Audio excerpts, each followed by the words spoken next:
We need to come to terms with it. Most people live in ignorance, and they stay there. That's not a good place to be. I love this country too much. Let's identify it. Let's lament it.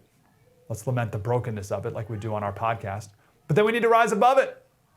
Got to rise above it. And we can do it because there's nothing new under the sun. Ecclesiastes 1:9. You got to hit rock bottom in order to get redemption. We've been here before.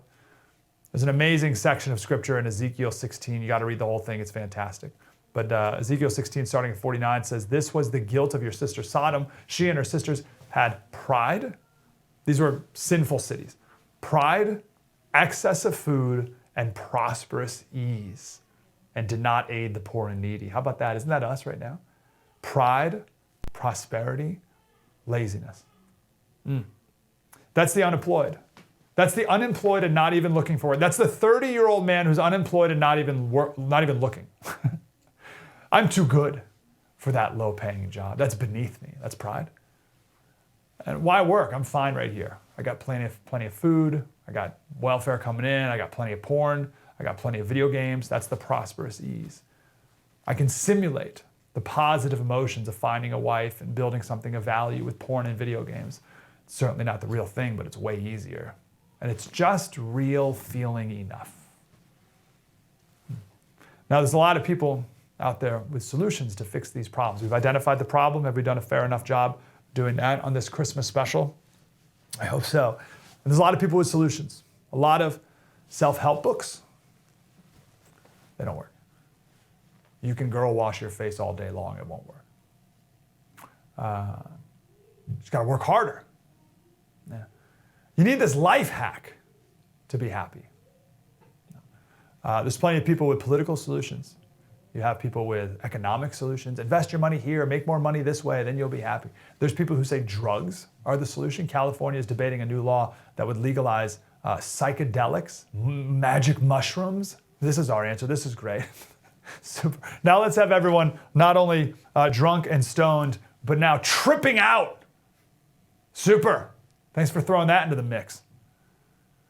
My calling, my purpose is to suggest that there is a spiritual longing in each of us and in all of us as a nation. And to suggest that people have been in our same shoes before and there is a way out. No one ever talks about the soul. No one talks about the soul. Going back to that psychedelic mushrooms in California, it's people have anxiety and depression or whatever, and it's in the brain, and we need to have these mushrooms in your brain to fix your brain. You're like, man, what about your soul? There's good news though. And right now I'm speaking to me 10 years ago.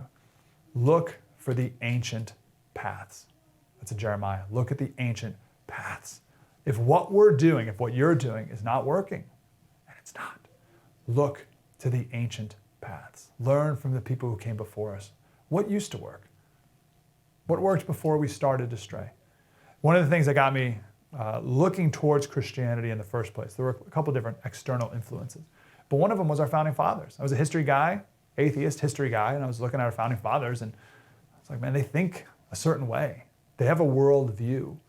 Our founders saw America as the second great Exodus. And I didn't know anything about the Bible. I didn't know what the Exodus was. I didn't know there was a first Exodus. So what's the second Exodus? I don't even know what the first.